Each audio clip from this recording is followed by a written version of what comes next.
വിദ്യാഭ്യാസ രംഗത്ത് വലിയ ചർച്ചകൾക്ക് വഴി തുറന്നിരിക്കുകയാണ് NCERTയുടെ പുതിയ തീരുമാനം.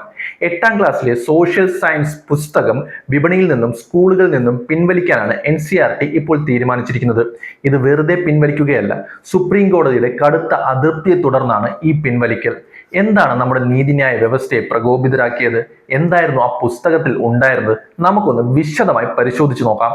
നമ്മുടെ സമൂഹത്തിൽ നീതിന്യായ വ്യവസ്ഥയുടെ പങ്ക് എന്ന അധ്യായമാണ് വിവാദങ്ങൾക്ക് ആധാരം. ഇന്ത്യൻ കോടതികളിലെ അഴിമതികളെക്കുറിച്ചും കേസുകൾ കെട്ടിക്കിടക്കുന്നതിനെക്കുറിച്ചും പുസ്തകത്തിൽ പരാമർശിച്ചിരുന്നു. പ്രത്യേകിച്ചും നീതിന്യായ വ്യവസ്ഥയിലെ അഴിമതി എന്ന തലക്കെട്ടിൽ നൽകിയ വിവരങ്ങളാണ് സുപ്രീം കോടതിയെ ചൊടിപ്പിച്ചത്.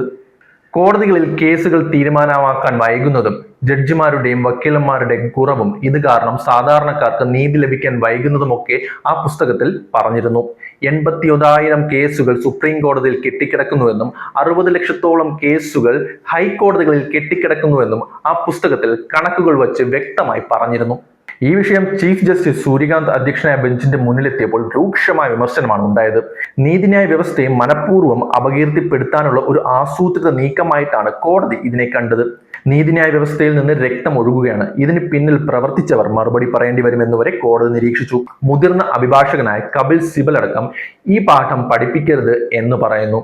അഴിമതിയാണ് വിഷയമെങ്കിൽ നിയമസഭകളിലും മറ്റ് സർക്കാർ ഓഫീസുകളിലും എല്ലാം അഴിമതി നടക്കുന്നുണ്ടല്ലോ, എന്തിനാണ് പ്രത്യേകം കോടതി മാത്രം എടുത്തു പറയുന്നത് എന്നാണ് കപിൽ സിബൽ ചോദിക്കുന്നത്.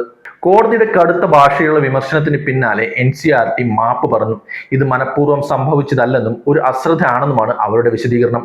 അച്ചടിച്ച 2.25 ലക്ഷം പുസ്തകങ്ങൾ വിറ്റുപോയ 38 കോപ്പികൾ പോലും തിരിച്ചു പിടിക്കാനുള്ള ശ്രമത്തിലാണ് അധികൃതർ.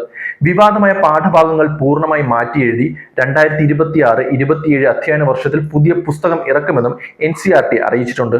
സിസ്റ്റത്തിലെ പോരായ്മകൾ കുട്ടികൾ അറിയേണ്ടതുണ്ടോ, അല്ലെങ്കിൽ സ്ഥാപനങ്ങളുടെ പതിവ്രത സൂക്ഷിക്കേണ്ടതാണോ എന്ന ചോദ്യമാണ് ഈ സംഭവത്തിലൂടെ ഉയരുന്നത്.